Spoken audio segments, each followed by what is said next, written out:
Good morning. All right, in this video, I'm going to show you how to use and to set up Lightroom Classic. All right, so first you're going to navigate to your apps and you're going to click on Lightroom Classic. If you don't see Lightroom Classic in your apps, what you're going to do is jump into your Creative Cloud and you're going to go ahead and install it.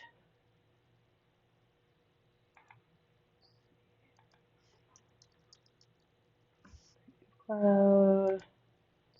Okay, there we go. All right, so if you don't see it in your apps, you're going to jump into Creative Cloud and you're going to search for it. We're looking for Lightroom Classic, so it's going to be this one right here. There are two Lightrooms. We're looking for the one that says LRC, okay? So you're going to hit install and let it install, and then it should appear in your apps, and you should be able to open it from here. All right, so we're going to hit open it.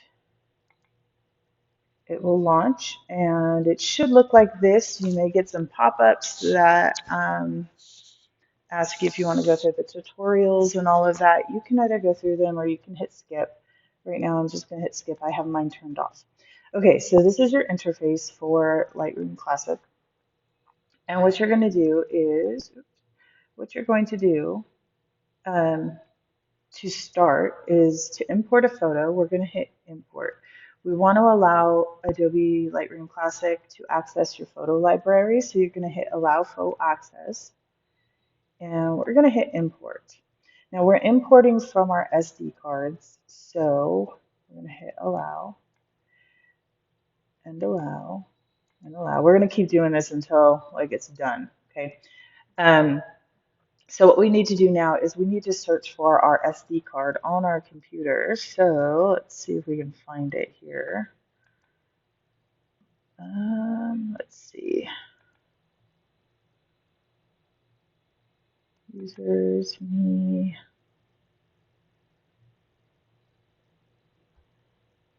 pictures, public. Usually it pops up. I'm not sure why it's not showing up. Let me unplug it, plug it back in. Let's see if that helps. Okay.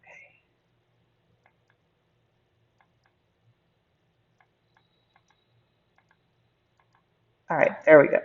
Okay, so if it doesn't show up, you're gonna go ahead and unplug it and plug it back in. So mine's just titled no name. That's okay. We're going to open this DCIN folder and we're going to click on the 100 Canon and our photo should then pop up. Okay. So you can go through and choose the photos you want to install. I always, or import, I always import all of them from my most recent shoot. If I forgot to delete them from the last shoot, then of course I could uncheck this box. Oops. Let's try that again. Where did it go? Why are they not showing up? Okay, there we go. It's reading it, so it may be a little wonky. Hello. Okay, there we go. So if I didn't want all of my photos, I would uncheck the box, and then I could go in here and check. I'm going to click on the first one and hold the shift key and click on the last. Oh, just kidding. Let's try this again. Click on this one, hold shift, and click in the gray area. Don't click on the checkbox. And then check on the boxes. Then that will select all of the ones you want to import. All right, so you have some options over here.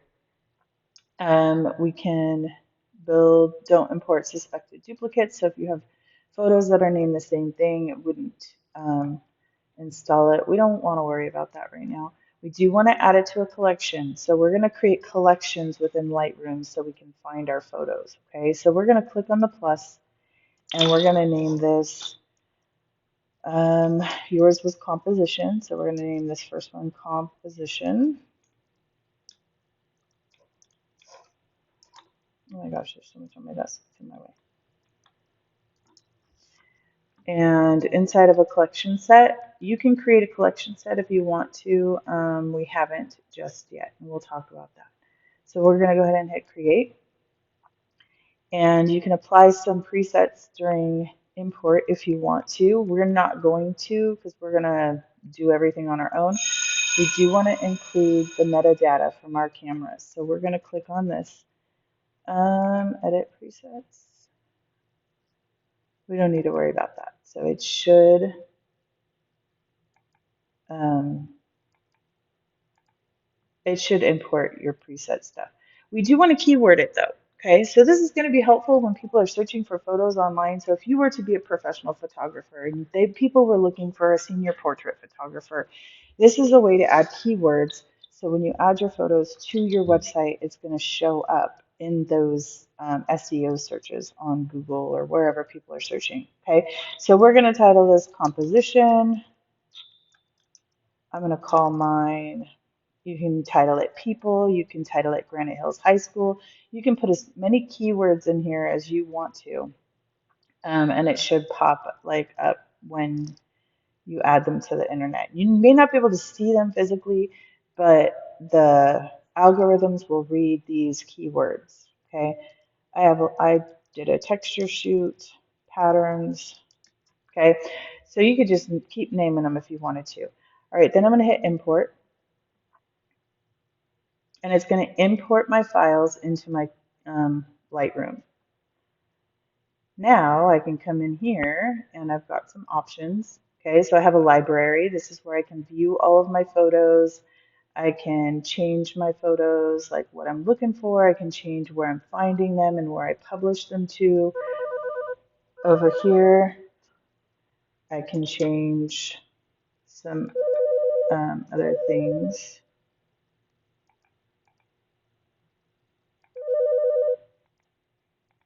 Okay, on the side, you can do quick develop. This is where you just push buttons and it develops for you. You can edit your keywords.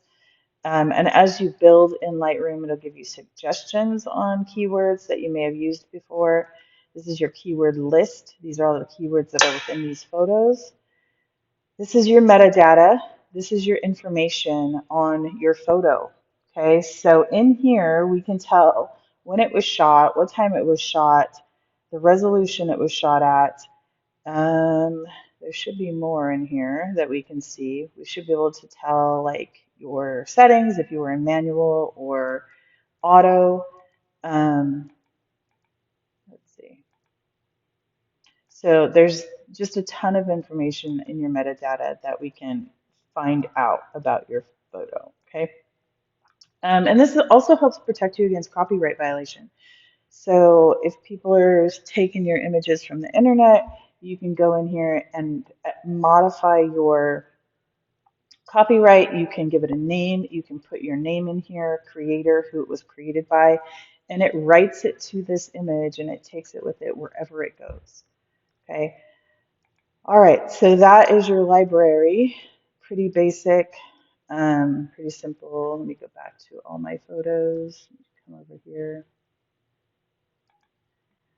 And then we have our develop mode. This is where you're going to edit your photos. Okay, and this is the tips I was talking about. So this is going to give you information on um, what things do. You can turn this off or you can leave it on and just scan through everything. So we're going to leave it on. So this one is your develop module. This is where you develop your photo. You can add exposure, contrast, lightness, brightness, shadows, darkness, colors, texture, clarity. You make your changes to your image. Okay. This is where you navigate through your images. This is the film strip. You can copy paste settings between photos. So if you do something to the first one and you like it, you can copy those settings and do the same thing to the second one without having to come over here and modify it again. It's very easy to help you edit your photos. Let's see, you can change all your folders in the collection in the library to find other images to edit.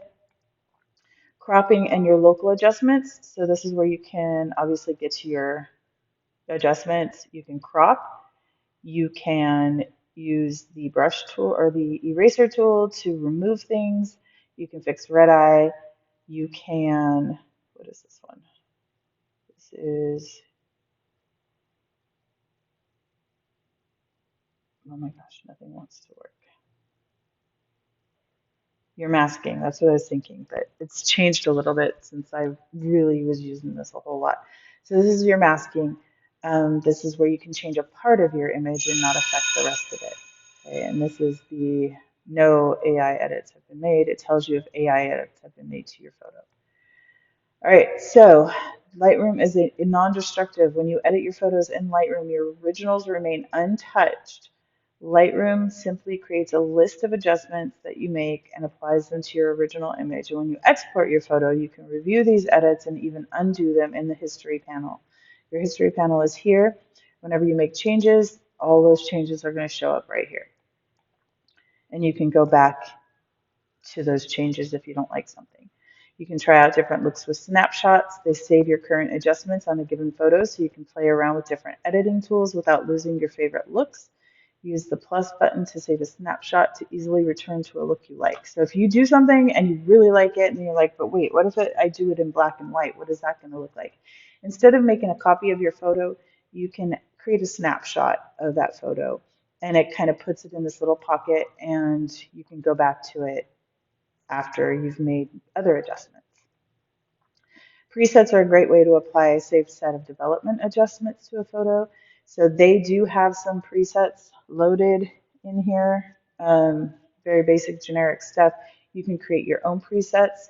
So if you're doing like a lot of indoor shooting in the same type of lighting and you like the way the edit's looking, you can save that edit and just click on preset and it will load it onto other photos.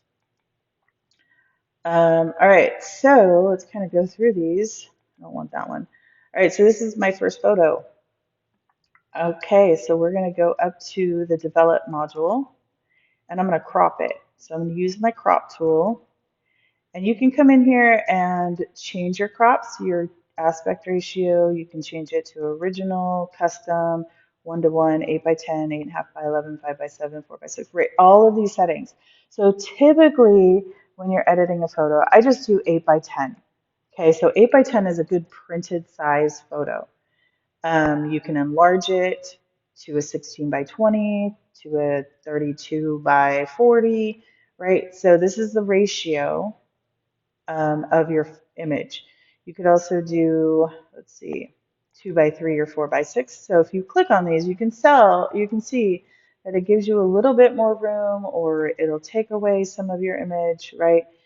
Um, so when I have you guys turn in your photos, I'm going to let you make the decision on the aspect ratio you want to turn it in on. 1:1 would be like Instagram. Obviously, that's a square, okay? I usually do all of my photos 8:10, so that's just my personal preference. I'm going to go ahead and crop this, and we want to make sure that if you have lines, remember you're using those rule of thirds, and you want to make sure that everything is nice and straight. You want to make sure that there's nothing falling dead center, unless that was the intention of the photo. Okay, I want to make sure because I'm using all these lines in here that my lines are perfectly straight. Okay, if they're not, if you hit the auto button, what's going to happen, let me show you if I go like this. What's going to happen if I hit auto, it's going to straighten it out for you. Okay, it's going to find those straight lines and your horizon, and it's going to give you a nice clean rotation on your photos. I'm going to go ahead and go just like this, and then I'm going to hit return on the keyboard, and it cropped it, and I do not like that. So I'm going to go back in and I'm going to crop it again or adjust it a little bit more because it's just not feeling right to me. It feels crooked still. So you could spend a lot of time on this depending on your personality and how much your OCD kicks in. I'm just going to leave it for like that for now. And then you can come in here and make all of your adjustments. So this is your exposure. Exposure is how bright or how dark your photo is. Okay. Up here, this is your histogram. Your histogram tells you where all of your lights, shadows, and highlights are going to be. Okay.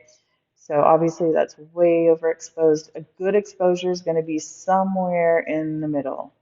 You don't want it too far left and you don't want it too far right. These lines right here are going to tell you where your highlights are. See how it turned red? And these are going to show you where your darks are. It's not going to show you that, but it'll show you where all of your black clippings are. So if I bring this way over here, what's going to happen? Now it'll show me because I have some darks over here. It's going to say, hey, these are too dark. You might want to lighten it up a little bit. All right. So you can do auto. I don't like to do auto so much because I like to have full control over my editing, and you can see that it shifted everything. So these are your shadows, your highlights, right? So you're going to adjust all of these to your preference. And the more you photograph and the more you learn about photography, you're going to learn what a good exposure looks like um, in the picture, okay? So this is your texture and your clarity. Please don't do this to your photos. Don't blur them out like this. This is very old school, um, very dated, okay? So we're going to keep it natural looking, as natural as possible, right? So again, don't do that. But don't go completely extreme and make it super crisp because a lot of times when you zoom in or when you print images that are like that, you're going to get a lot of noise, okay? A lot of speckles in your image. So you can see it's kind of like there's kind of black spots here. We don't want that. We want it to look nice and clean, okay? Dehaze is just another contrast slider. You can do your vibrance and your saturation. Okay, so this vibrance will allow you to add more color. Your saturation, please don't oversaturate your images, right? We're looking for something natural unless it's called for in the project, okay? You have some other things down in here. Your tonal curve, so you can adjust your tones in here. You can go through all of these colors and adjust these sliders. So a nice edit would be like a nice S curve, okay? You want everything to be kind of here in the middle. And I still have some highlights over here, so I could pull these in a little bit up here. I'm just clicking and dragging. And then it's going to pull everything to the center. That's a good way to edit as well. You have your color mixer, so point and color. So here we can adjust colors. If you wanted something to be brighter, you could do that. So let's say this one's kind of a hard one to choose because, so if I wanted these to be a different color, I could change them very easily. Okay.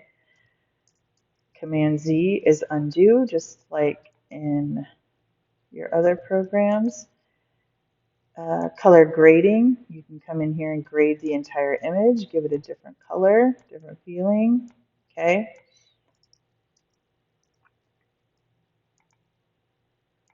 Your detail, this is where you can add, if your image has a lot of noise in it, or a lot of those speckles, you can come in here and pull up the denoise. This one takes a minute to load, so I'm not going to show you right now, but this would be good if you were shooting outside at night and it was really dark and you had your ISO up super high. This is where you sharpen your image. Okay, again, don't go extreme on these things or it's going to show up in your prints. Lens correction, sometimes our lenses have kind of like a round bubbly feel to it. You can click on this and it will fix that. Let's see, you can change your lens profile. So we have Canon, and then it tells you what lens you have. So if I uncheck that, it kind of did a little bit to it, okay? I'm going to go ahead and leave it. You can adjust it here too. Transform, so if your photo was super crooked and you needed to make some adjustments, you could do that, okay? Your lens blur. This is new. Honestly, I have not used this yet. Lens blur works best with a clear subject, foreground, and background. The blur effect enhances bright lights in your photo and makes your subjects pop, and it kind of gives you a demonstration of what it's doing. Use autofocus on your subject or manually set a focus point. Refine the depth of field by brushing additional focuses. Okay, so what this does, it can blur your background. So if you don't have that nice bokeh effect in the background, the blurry effect, it's not going to really work here because I don't have a lot of like background. And this one is already kind of blurry in the background. But it would do that for you. I'm going to hit cancel. So some of these things take a little bit longer to load, so you got to be patient. Okay, it's reading your photo and it's analyzing what it should do. And your calibration. Okay, so this is adjusting for your colors. Effects is You can give it a vignette around the edges, so that dark or light effect around the edges. You can change your midpoint. Let's go white. You can change where your midpoint is. You can change the roundness, make it square. So this gives it kind of that old aged effect, right? So if I did dark, I'd give kind of the burnt edges. I'm going to turn these off so you can see. And then highlights, okay? And these are personal preferences right here. A lot of this is personal preference, but you don't want to go super crazy on your exposure and make it look all wonky. And um, the goal is to have a nice, clean image, okay, when you're first starting out. All right, so if we have things in our photos that we want to remove, you could use your eraser tool, remove the way you want, generative remove, quickly, easily remove objects that are on complex backgrounds with generative AI requires internet access. Okay, efficiently remove small blemishes, dust spots without instant connection, makes it easier to select the objects you want to remove by simply scribbling or circling it. Um, and then the generative AI, so this will remove things for you and it shows you exactly what it does when you make those selections. Definitely watch these little short tutorials. Reflection removal, so if you have a reflection, you can see how it's changing and it's fixing that. That's new. Distracting people, these are all new features in Lightroom. They're coming out, they should update it in October as well. So October is when they update their systems. So I'm going to do this. I'm going to remove this little piece right here, the drinking fountain and the ASB sign, and I'm going to subtract it and I'm going to hit remove, and it's going to remove shadows, objects around, and then I'm going to click off of it and see what happens. So in order to see it, there you go. So this is before and this is after. Before all of my edits, after all of my edits. Okay. All right. Let's see what else we have in here. Okay, so this is your spot healing brush. You can come in here and same thing. This is going to heal or remove things. If you click on little pieces, so what this does, you paint on the piece you want to hide, and then it'll pick pixels from the image to replace it with. Okay, so and then I click on here and see what happens. So it kind of hid them, but it picked up pixels from right here to fill in those that you wanted to fix. And this is your clone stamp. So if you wanted to clone something, so let's say I wanted to clone this light and put another one, or remove it, I'm sorry. And then actually, let's do it this way. So let's go here and we're going to put this here. So if I wanted to put another light here, that's how I would do it. But if I wanted to take it off, I would click on my light, which is what I did. And again, fill it in with those pixels. It's going to clone it exactly. Okay. So it just copies it. And I'm going to close it. All right, so see how that looks a little weird? So that's not something that I usually use as the clone stamp because of that reason. It's very obvious when you make those edits. Okay, so this is your red eye removal. We don't have any people in our photos, so we don't need to worry about that. This is your masking, and we're going to go over that a little bit more when we start editing people. And then this will show you any AI tools that have been used on the photo. Okay. And if you hit remove, what's going to happen is it's going to remove this piece right here that I did. Okay, so we don't want to do that. All right, so that is your editing module. Okay, and then you have up here, you have your map. You can create a book. So this is, where you took the photo. You can give it all kinds of information in here. This is your metadata again. You can create books, like picture books in here, and then send them to printers. It makes it kind of easy to create like picture books. You can create a slideshow. This is your print module, and then this will send it to the web, but you got to be connected to a server in order to do this. Okay, some of these are really, really like slow loading when you're first starting out. So these are we call this a contact sheet. when we create photos and we want to turn everything in so I can see what you have done, you're going to create a contact sheet. And this is how you're going to do it. So you're going to go to print and do a contact sheet. We're not going to do that just yet. Right now, I just want you guys to get a feel for Lightroom. Okay, so let's talk about rating your photos. Actually, I'm going to do another video on that. So that's how you edit your photos in Lightroom. So I'm going to go ahead and stop this video, and then I'm going to do another one separate on how to export your photos and turn them in.